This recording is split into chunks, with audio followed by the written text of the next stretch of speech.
This video will set you up for success with the Daybreaker in Albion Online, or when you're fighting against one. First, we will go over items. We'll talk about every item slot and how to choose which items you should buy and use for which specific situations. Then, I will cover key strategies that make Daybreaker such an amazingly strong weapon. This will help you win fights, obviously, but also hopefully help you analyze your own mistakes later on. And finally, we'll look at some specific matchups and how everything we discussed actually comes together and applies to real life. Okay, let's go over item slots and how to choose your build or create your build for the Daybreaker.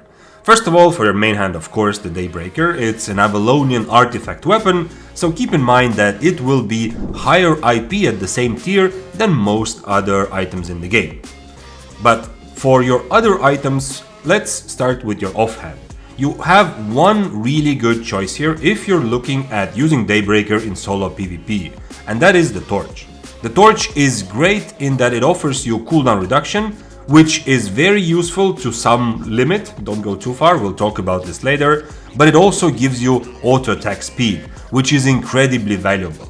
Auto attacking in most fights is going to be a significant amount of your damage. This is true for most spears, but Daybreaker takes this to even higher level than, for example, the one-handed spear, because you never lose your stacks, so the extra damage you get from your Q stacks is always with you, even after you use your E. So simple and correct choice is buying the torch. It's also cheap. However, the two other options I would suggest that you consider if you want to, go outside of the box or want something more special are the Face Breaker and Taproot. Now, those both are a bit more situational, and I wouldn't say as strong as Torch, but can fill the role of your offhand for some situations and some types of content. The Face Breaker can work in solo PvP, but is even better if you're looking to play Daybreaker as a sort of melee DPS/tank in a duo or small scale setting. I don't want to go too far into analyzing small scale builds because I haven't played enough of it to really go into detail, but Face Breaker is kind of a flexible option that also will work decently well in solo PvP. Taproot is not terrible because it gives you HP, which gives you more time to brawl, and that's nice, but it's never gonna be as strong as the Torch.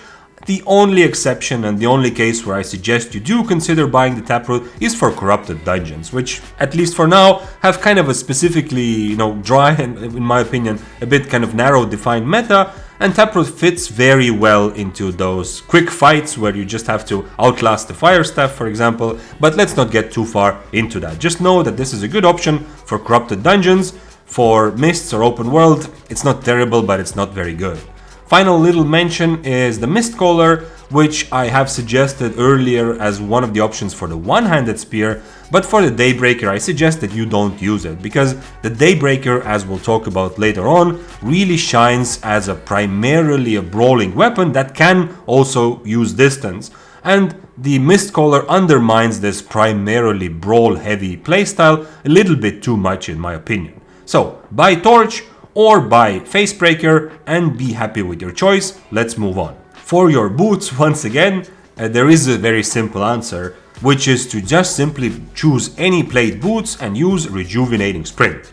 This is great. It is always valuable whenever on any build where you can use Rejuvenating Sprint. It's always a decent choice because no matter what the fighting situation is like, it's gonna give you good value. Well, obviously the sprint, and then as well as a bit of heal.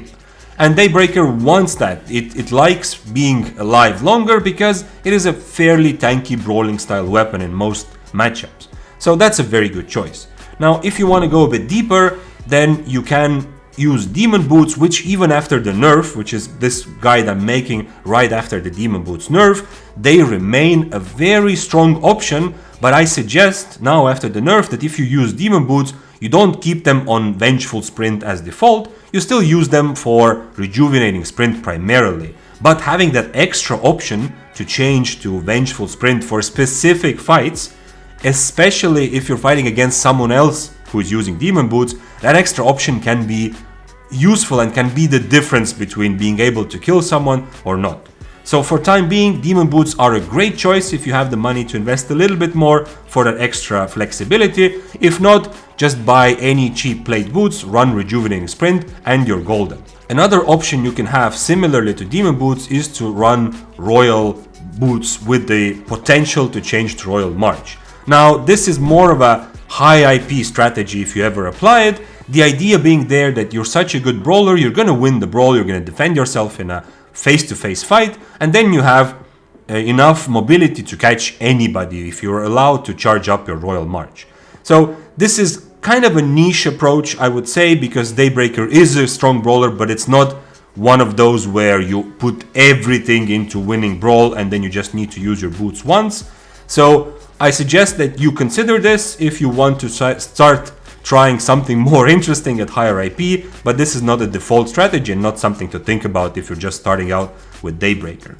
Finally, other types of boots. So if we're not talking about plate boots, then Refreshing Sprint on leather shoes, it's not bad, it's absolutely viable, but as we've talked about before, and I've already mentioned and we're going to talk about a bit later, Daybreaker is primarily a brawling weapon which can kite, and Refreshing Sprint helps you kite and it helps you a bit with everything as cooldown reduction does, but losing out on that guaranteed little heal from the Rejuvenating Sprint, in most cases, like in general, it's not going to be worth it. So I feel like it's better off then to play a more kite type spear like Heron Spear or One-Handed Spear. For Daybreaker, Rejuvenating Sprint is a bit more valuable. And finally, Energetic Sprint, so the blue sprint or the mana boots. If you want to use Daybreaker in group content, it might be necessary for you to get those if you're playing with a healer, but for solo PvP, you should not run into energy issues. I've said this also for One-Handed Spear, and it also applies to Daybreaker. If you're consistently running into energy issues, first of all, this will only happen if you're using Impaler or sometimes with Harpoon, but if you're consistently running into that, then upgrade your helmet. Upgrade your helmet, and this will happen because Daybreaker base IP is higher, as it is an Avalonian artifact item, so it's possible that you will sometimes need to play tier 8 helmet if you're using a basic non-artifact helmet with tier 7 Daybreaker, just to even out the IP, and then your mana problems will be not so big at all, so you shouldn't change your boots. Okay? Rejuvenating Sprint, Demon Boots, and other boots only situationally. Let's keep going. For your cape, there is a couple options, and in this case it's very similar to the One-Handed Spear.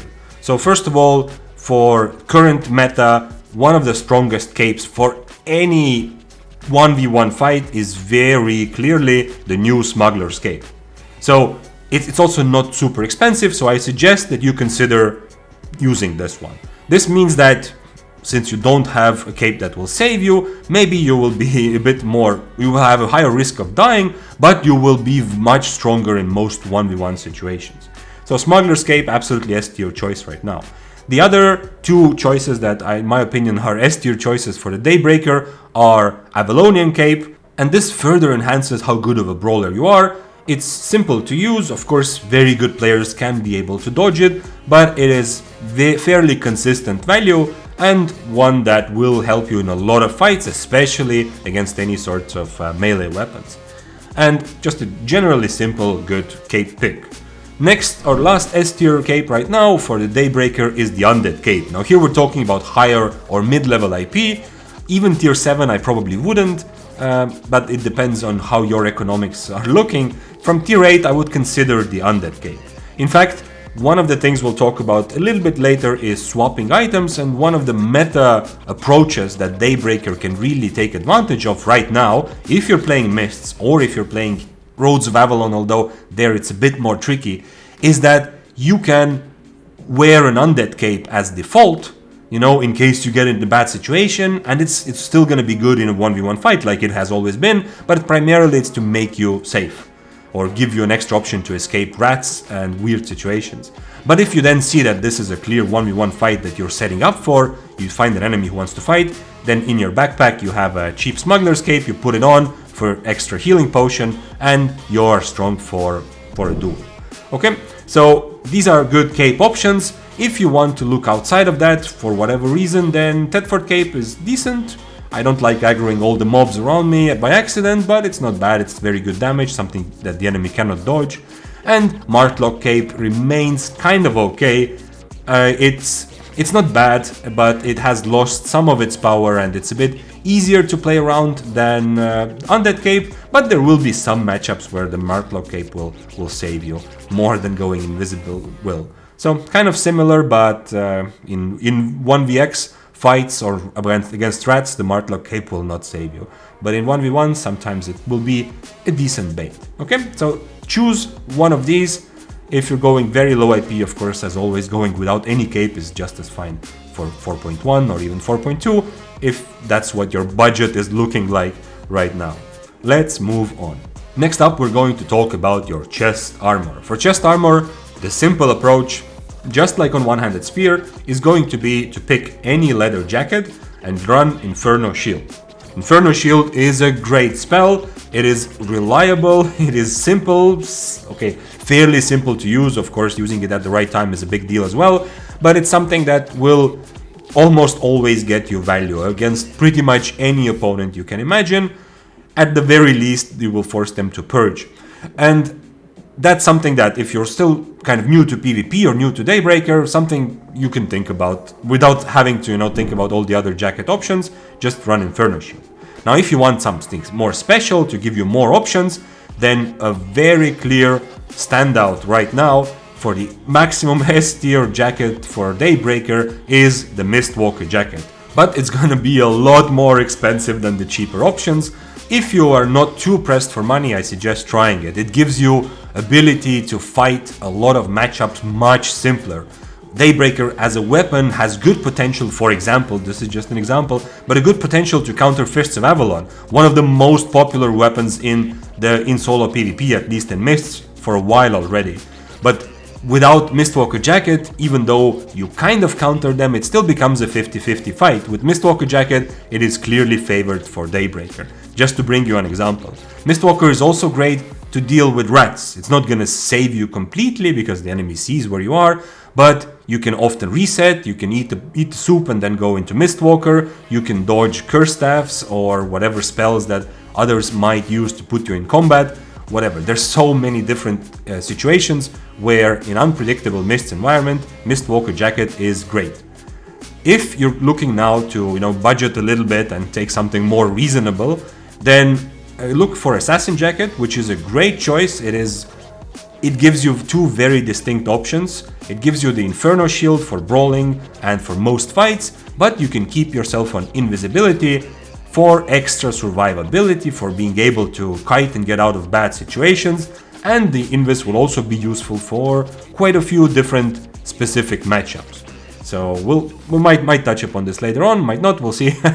I probably will though. But Assassin Jacket is a very good choice for your chest piece. Another one which is not as good as Mistwalker, but very good to buy on most servers, at least from what I know right now, is Jacket of Tenacity. And the reason I say most servers, because at the end of the day, one of the things you're looking for is to have a cost-efficient, high IP Inferno Shield, essentially.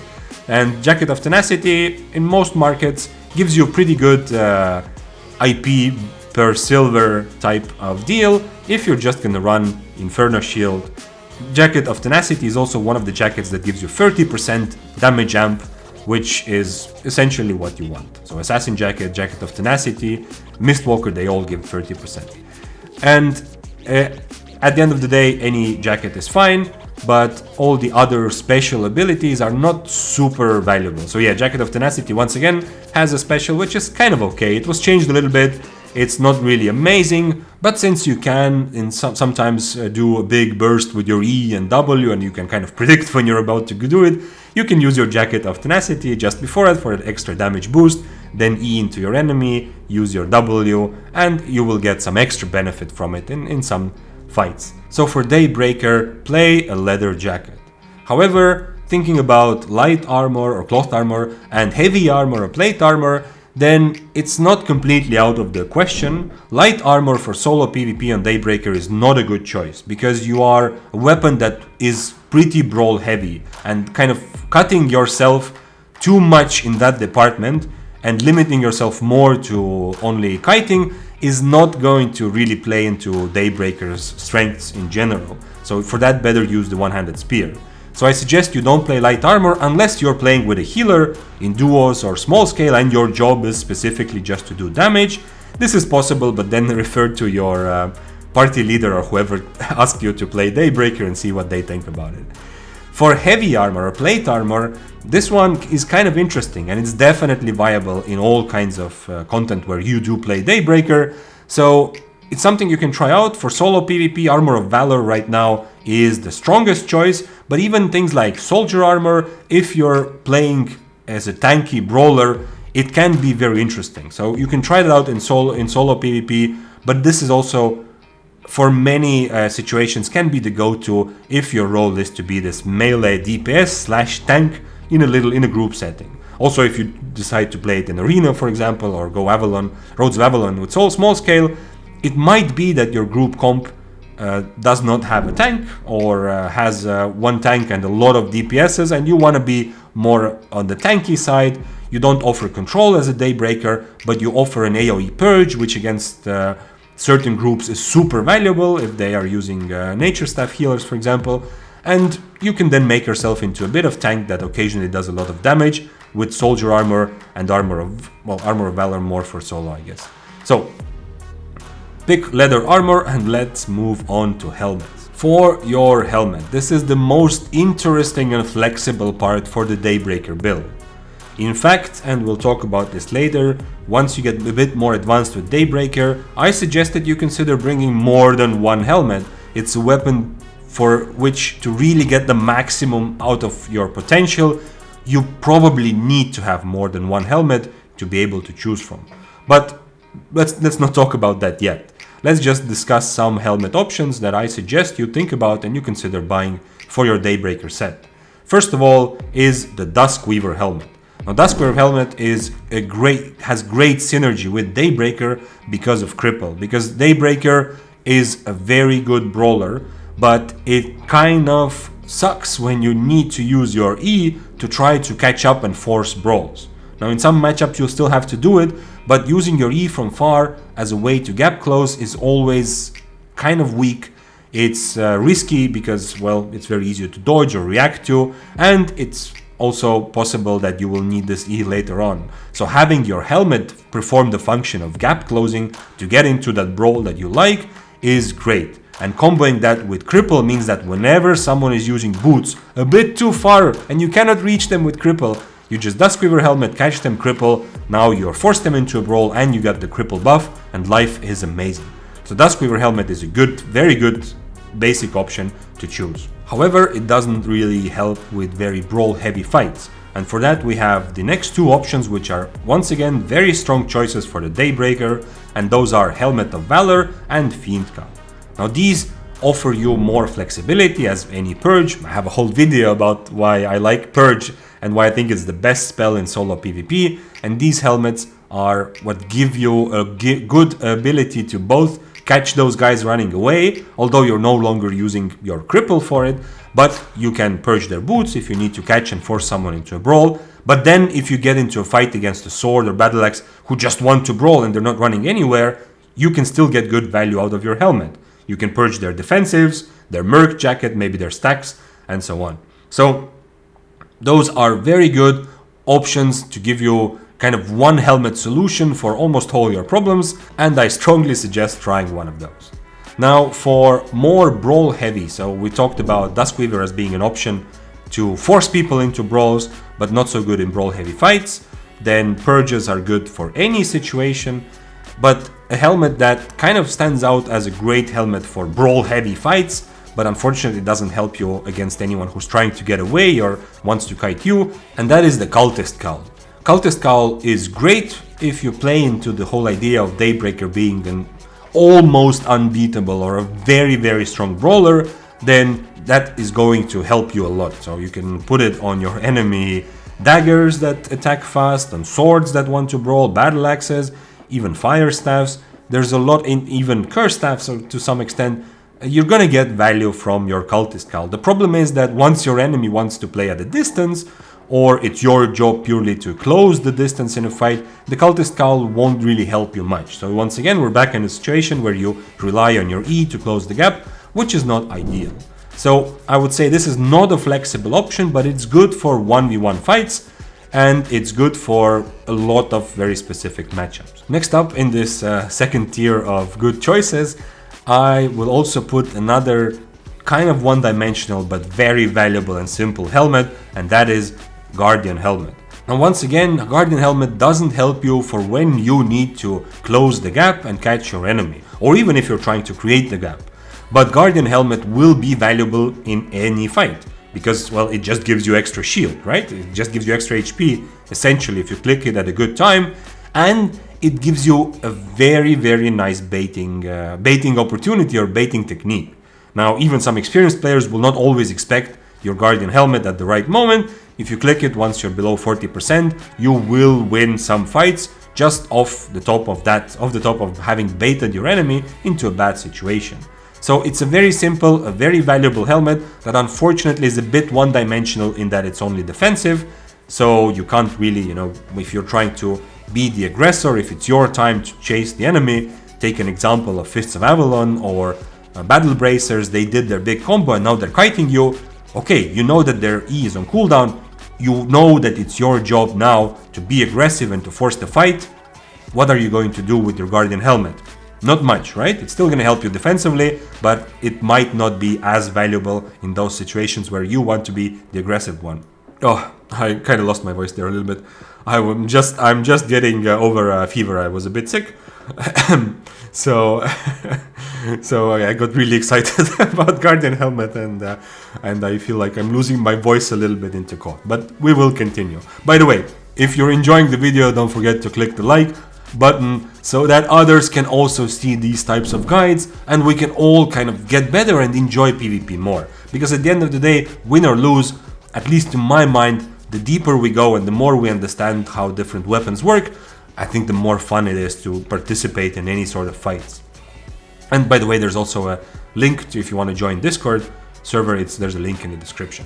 So, okay, let's move on. Now, two helmets that will be fine if you're going with low IP or you just want a very simple thing to start with, then Hunter Hood is gonna be okay. Probably, if you've seen my videos, you know I don't like this helmet, but it's gonna be okay on Daybreaker. You can use it kind of like a Guardian helmet, just a simple defensive. It's not as good, but why not? If you're still learning PvP in general, and also the Mercenary Hood. Mercenary Hood kind of has fallen out of favor, but with Daybreaker, it's kind of like a purge. It's the same kind of function that you can catch people, so you can use it flexibly. You can use it to create space, to deny space, or it's still somewhat useful in a brawl heavy fight. Because, well, you deny your opponent a little bit of damage if you use it at the right moment, or you can use it to create space while you wait for their buff to end, and then go for the brawl once their Inferno is over. So it's definitely also a decent choice. And other basic helmets like, Mage Cowl or Soldier Helmet, I mean, obviously you can use them with anything, it's fine, but I suggest with Daybreaker you choose something from what we've discussed already in the upper tiers of helmets. Let's move on from the items that you buy, that you're wearing, to consumables. We'll talk a very little bit about spells and then get into the strategy of playing the Daybreaker. So first of all, for consumables, in general, as a pretty good brawler, your idea is to prolong the fight to kind of capitalize on that brawling advantage that you have. And so things that give you extra HP are pretty good for that. Healing potion should absolutely be your number one priority. You should have it equipped, unless you are, very scared and you need to have Invis potion ready. For an actual PvP situation, use healing potions. My preference is to have healing pre-equipped, but then also bring 2 Invis potions in case I want to gank a Gatherer, and on top of that also 2 Geek Pots, because in some situations Geek Pot is just so valuable. I would especially suggest you to bring a swap Geek Potion if you're not using Mistwalker Jacket, because Geek Pot will help you against the same things that Mistwalker Jacket solves.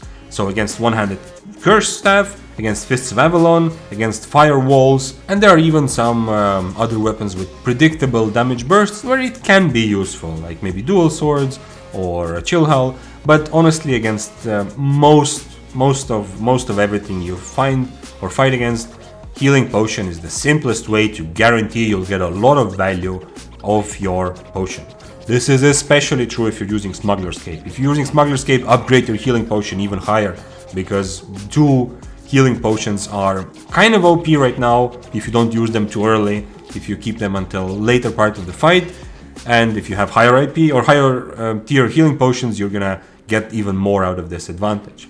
But for everything else, still use healing, have gig pots ready, have invis ready. If you're going with very high IP, or at least let's say 4-4, 6-3 or higher, then poison potions might also become quite valuable, and it depends a bit more on your build, but having the option to kill someone who doesn't really want to fight you, who is a bit scared, having poison potion equipped might give you a pretty good extra tool for that. And for some specific fights where you are catching an enemy frost or bow, where you might only be actually able to catch them once, having a poison potion is useful.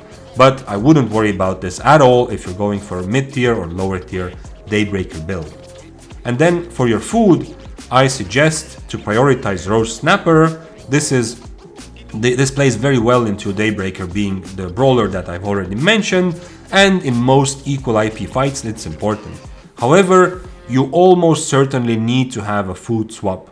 Now this is unfortunate on your purse, right? So if your bank account isn't looking great, yes, it is unfortunate, but on Roast Snapper, some matchups which are really cool and you want to play them and you want to fight, like those kiters I just mentioned, like frost staffs or bows, some of those matchups become a little bit too difficult and almost impossible in some cases if you don't have cooldown reduction food.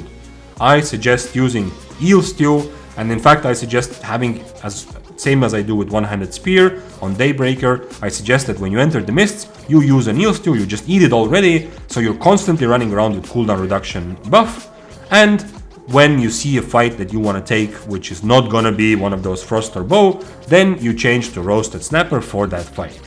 Another option could also be to use Omelette for that cooldown reduction food as your base, but this is going to be better for higher IP.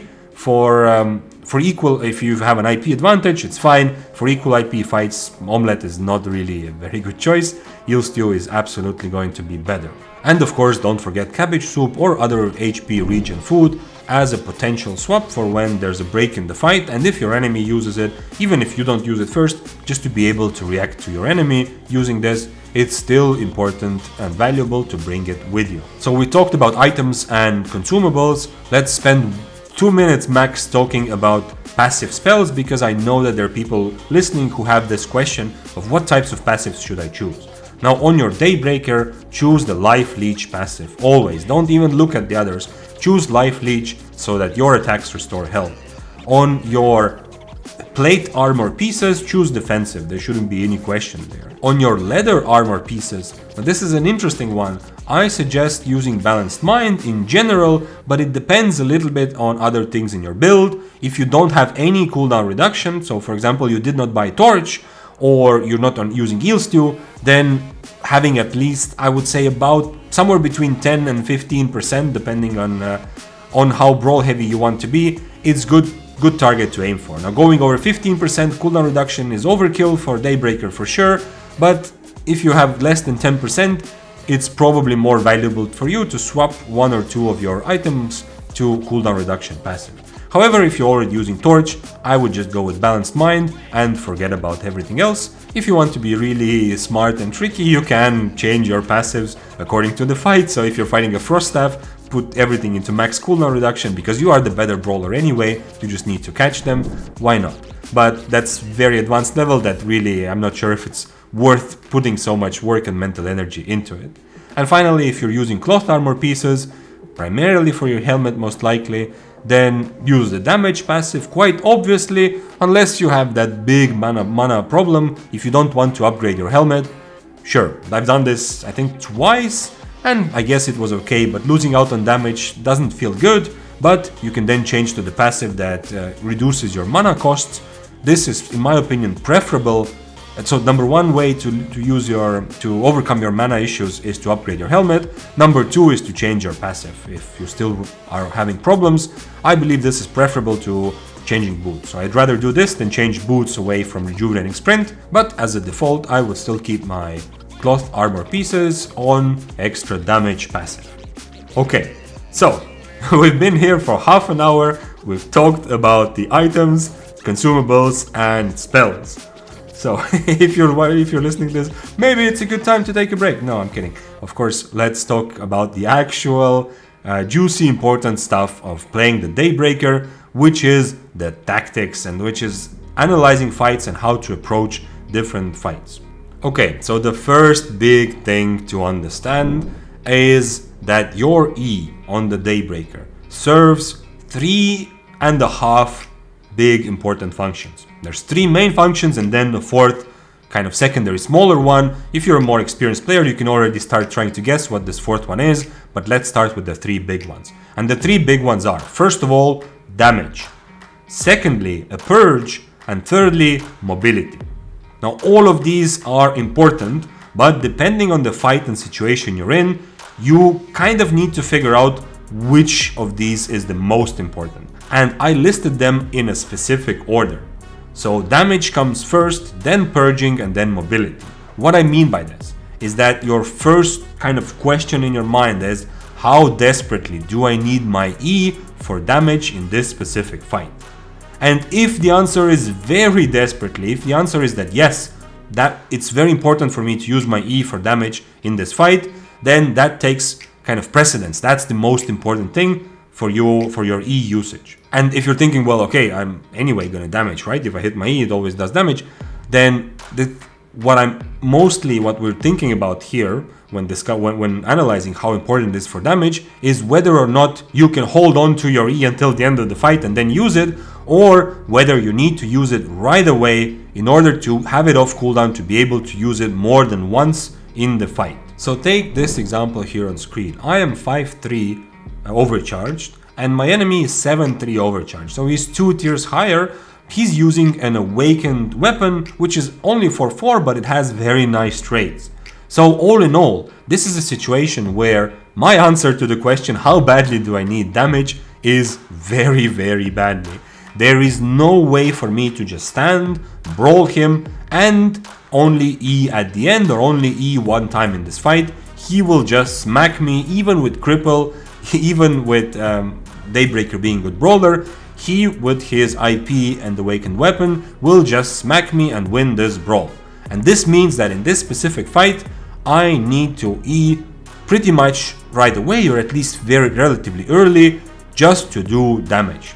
So this is an example of these kind of fights where you cannot just stand and brawl your enemy and keep your E for another function. You just need to use it more than once for damage. This example is probably gonna be a little bit when you're out IP'd, so when you're weaker, or maybe some very brawl heavy fights. But generally it means that, well, this takes priority. You just eat for damage and then try to buy time for your next E.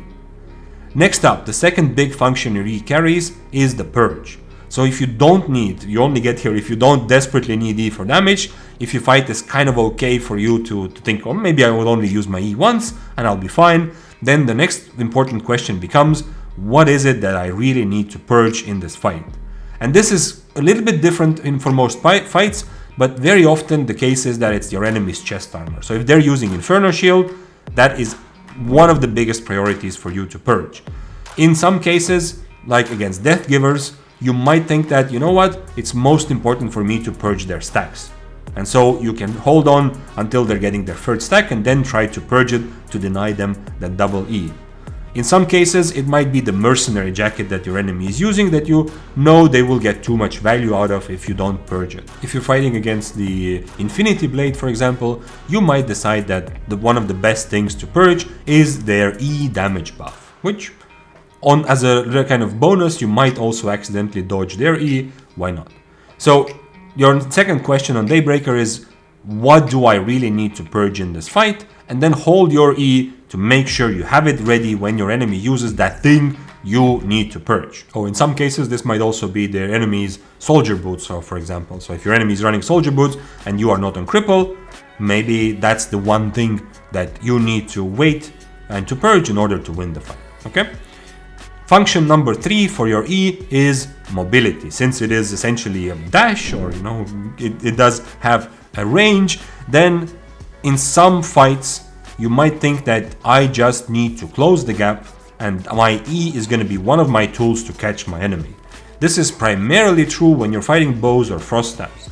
And in that case, your E might not even be necessary for damage, in the sense that maybe you don't even need to hit your E, you just need to keep yourself on top of your enemy, and for that you will use your harpoon maybe, you will use your Duskweaver helmet. If you're using Duskweaver, you can also combo it with cripple, and don't always need to use harpoon.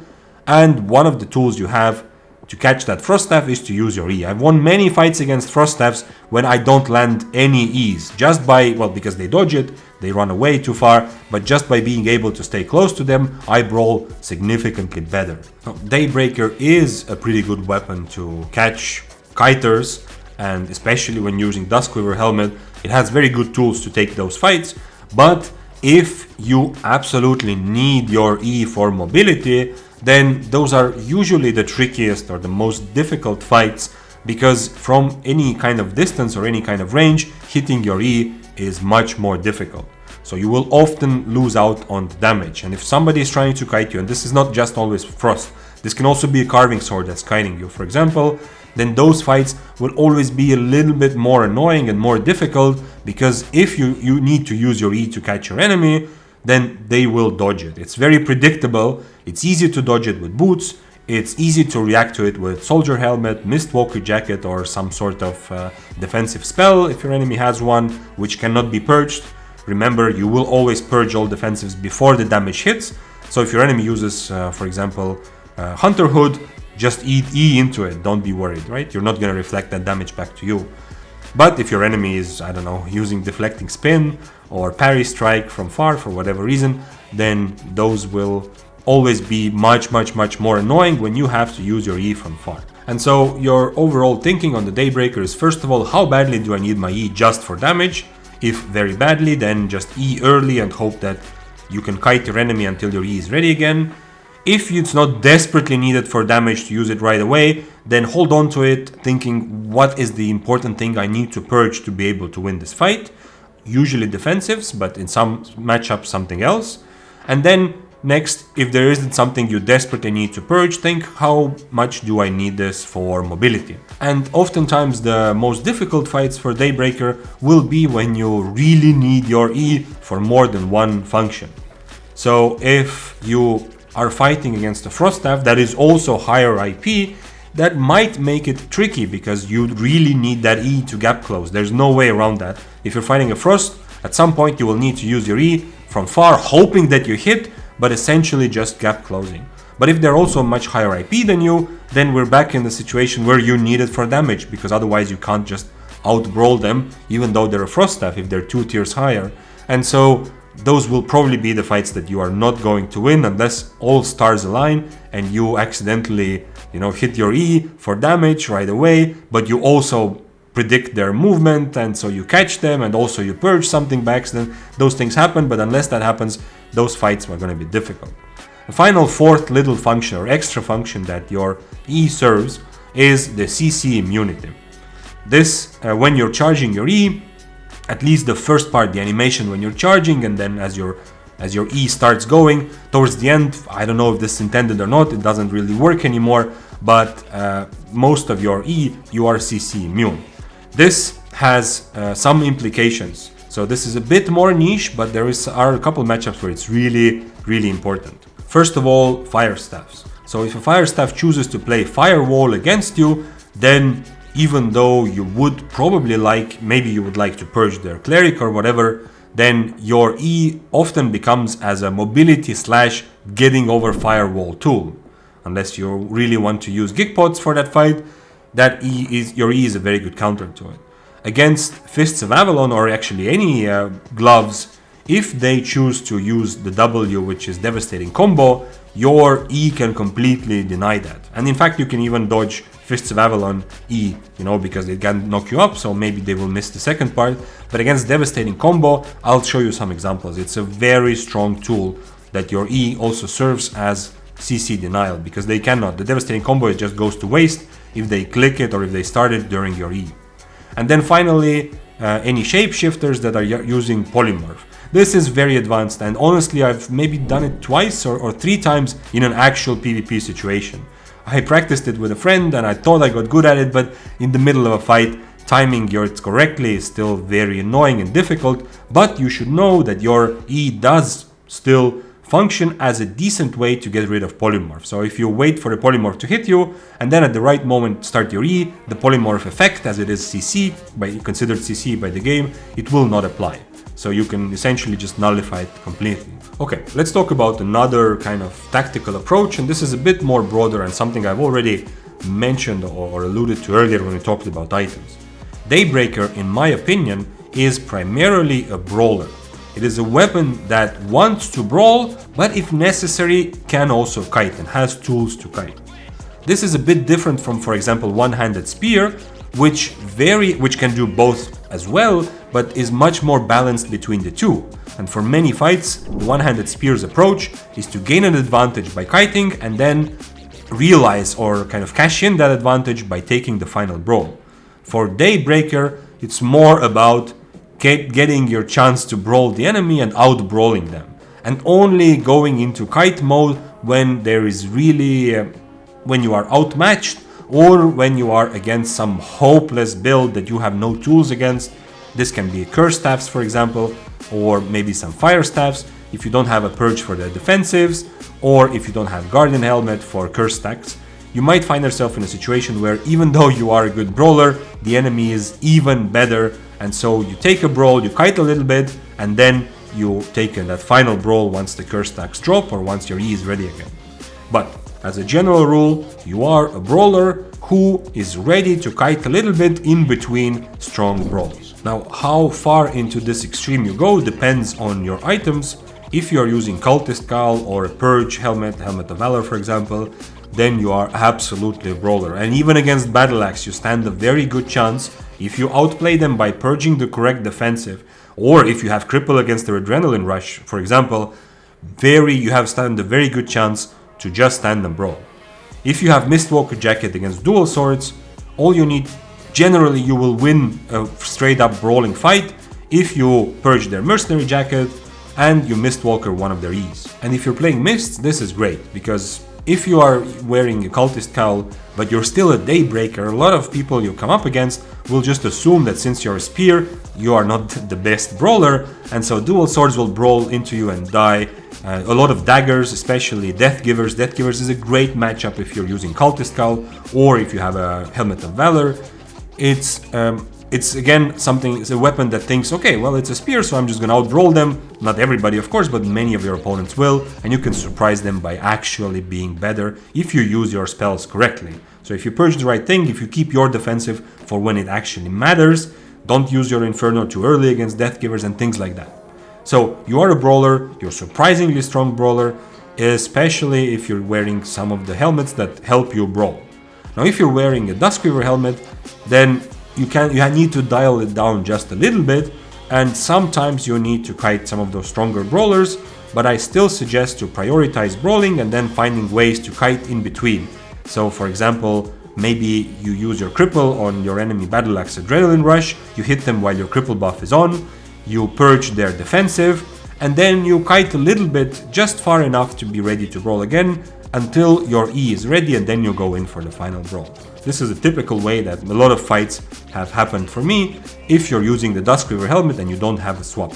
And this brings us to the next big tactical point that I believe is very important to get into a habit of if you want to really be very successful with Daybreaker, and that is bringing helmet swaps. Now, usually the helmet you bring as a swap is not going to be super expensive, so don't worry too much about, this being like a huge expense, or it's not crazy mechanically difficult thing to do.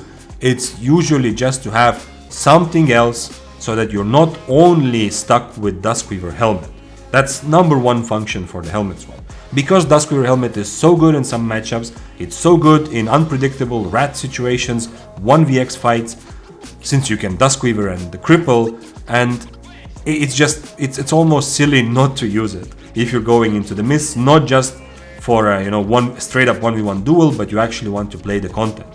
However, for a lot of situations, as I said earlier, you're gonna feel a bit limited, and so bringing a swap is gonna elevate your Daybreaker to the next level. A simple swap would be to bring a Helmet of Valor, but if you want to go cheap, one thing I've done recently, and I did during the Demon Boots patch, for example, is bring a Guardian Helmet. Because Guardian Helmet is, first of all, it's great and it counters Curse Staff, so that's great to have it in your pocket. But secondly, let's say I'm playing Duskweaver, but then I encounter a sword. Now, sword is going to want to brawl me most likely, most swords, right? And it's not a bad matchup, obviously, because of cripple and because I'm a good brawler, everything we talked about. So in those cases, I don't really want Duskweaver as much. I'd rather have Guardian Helmet. Now, it's not some kind of counter to sword, it's not an amazing brawling tool, but Guardian Helmet is going to give me a lot of good value, especially if I get a chance to use it twice, once at the beginning and once at the end. It's going to give me more value than Duskweaver Helmet, for example, against dual swords. Now, if you want to go more extreme, then a very good strategy is to bring the Cultist Cowl that I've mentioned earlier as a swap, because then with the Cultist Cowl there are some matchups that you just straight up win. Just because of your build, unless you really mess up, you pretty much win against swords with a Cultist Cowl, or at least you can just brawl and not think about spacing. You oftentimes pretty much win against daggers. Now, you might run into issues where you then have trouble catching them, and so you might need to adapt your other spell usage based on your build. I'm gonna always say this in every video, playing according to your current build is much more important than choosing the right build, the right items. And so if you do swap to Cultist Cowl, then now it's likely that you no longer need your, for example, earlier maybe you needed your E for damage, now you swap to Cultist Cowl, you decide, you know what, now I'm gonna keep my E for when the enemy starts disengaging in order to catch them. That's a very common thing that will happen. Okay, to solidify some of these concepts and to make sure we are on the same page now, that you've listened to me for quite a while in this video, by the way, I appreciate that you are here. I'm enjoying playing Daybreaker, and I enjoy talking about Daybreaker, and I really hope and I like the fact that you're here, that you enjoy listening about it. But to solidify all these things that we've discussed, let's look at a couple specific matchups and specific examples just to see what does all this yapping, what does it actually mean once you go into PvP. Okay, so for this first clip in front of us, this is interesting to analyze from the perspective of what is the purpose of my E in this fight. In very general terms, Daybreaker is a much better brawling weapon than the Bloodletter. But in this case, my opponent changes to his Thunder Armor on Q, he changes to Chain Slash on W, and he eats Roast Snapper. So he's prepared to fight me head on. Do I desperately need to use my E here for damage? The answer is no. We are same tier, and even after he prepared his build for a brawling fight, as a Daybreaker, I still expect to go more or less even, and I'm not in a situation where I need to E right away to make sure I have it off cooldown again. So I don't use it right away. Is there something that I need to purge in this fight?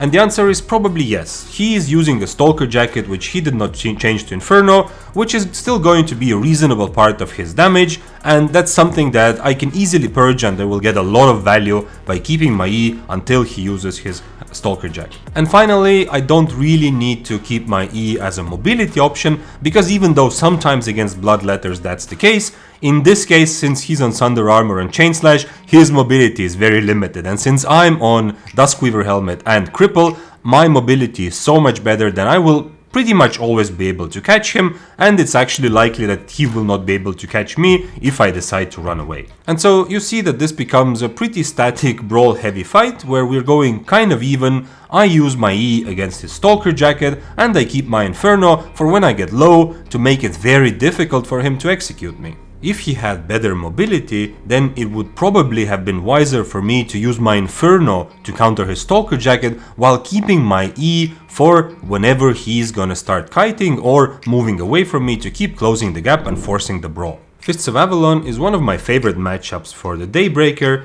because generally it is the Daybreaker is one of the few weapons which can actually handle Fists of Avalon even in their current very strong state most of the time. Now, of course, having both a Mistwalker jacket and Gigbot gives me a lot more confidence that this is a good fight for me. But one general rule that I suggest you adopt against Fists of Avalon, as well as other gloves, especially Battle Bracers, if they are on Devastating Combo W, then you need to switch to Impaler. This is mostly because otherwise they just do too much damage and you risk getting almost out-brawled by the Q3 spam, Devastating Combo and their E. So Impaler is the only W that gives the Spears and the Daybreaker enough damage to actually stand their ground and just fight. And as this fight starts, you can see exactly what I mentioned earlier, that Daybreaker E CC immunity works against Devastating Combo. I see him walking towards me and I use my E through him, and as he's already clicked his W on me, it starts his Devastating Combo, which then goes completely to waste. Whenever the E from Fists of Avalon is on cooldown, my general approach is to walk towards him, try to catch him and force the brawl. In this case, he's on Cloth Armor, Beef Stew, he uses the ice thing on his Face Scale Robe for extra damage, so he almost actually takes me out with just a couple seconds in one combo. Luckily, as we both come out of Undead Capes, however, I am able to finish this fight. Or well, the mobs are able to. Here you have another example of exactly what we talked about. I E through him, which wastes his Devastating Combo, and then I let him hit his E. I'm not sure if this was intentional or if I just didn't react with my Mistwalker jacket, but I've said this many times. It's generally a good strategy when you're fighting against Fists of Avalon to let them hit their first E so that they don't start fully disengaging right away. Fists of Avalon currently are good at kiting and very good at brawling, and so you see that even against a good brawler like Daybreaker, our brawl goes pretty even here. However, I do still have my Mistwalker jacket ready, so when his E is off cooldown again, I'm able to completely deny him that damage and instead finish the job with a nice Impaler out of Mistwalker. Now, the next fight we'll look at is a bit interesting because you can see the things that we talked about happening in my brain. Because at first I let him hit his E, to get him interested, and my plan is to just brawl him with Impalers and right clicks. But it turns out that since he has an IP advantage and Q3 on gloves is actually really strong for brawling, which I wasn't sure about at the time, it turns out that he brawls better. And you can see this decision happening in my brain where I realize that I need to E just simply for damage. This is exactly what we talked about earlier. Now that I used E for damage, I have some hope to just survive long enough for my next E and then kill him. Of course, I will need to dodge his E with my Mistwalker. After he misses his E, I make a mistake by being a bit too careful and running too far. And he correctly recognizes that he just needs to wait for his next E and he'll have a new chance of hitting me because Mistwalker jacket cooldown is pretty long. And now in this Mexican standoff, we are kind of in a situation where we both have the damage to win this fight. But it's a bit of a question of who hits their spells and probably also who hits them first. As we watch the conclusion of this intense fight that I remember I really enjoyed, I want to say a few things about Daybreaker versus Fists of Avalon matchup. First of all, as I said before, against Devastating Combo, you need to use Impaler to have enough damage, but if your enemy is using Triple Kick, and this also applies to Battle Bracers, then you probably are better off with either Duskweaver plus Cripple combo to catch them as they're kiting, or occasionally even Harpoon is viable. In any case, if they're using Triple Kick, you need many more mobility solutions to be able to actually kill your enemy. In my opinion, the Daybreaker versus Fists matchup is kind of like Daybreaker versus Carving was when Carving was King of Mists. It's not that it's an automatic favored matchup for Daybreaker, but rather Daybreaker is one of the few weapons that can handle any different kind of path or any different strategy that Fists of Avalon throws at them. And Fists of Avalon is one of the most popular weapons because it has so many different things that it excels at. Here's a quick example against a player who's not using Devastating Combo and not using Q3. He has nowhere near enough damage to really seriously threaten me in a brawl.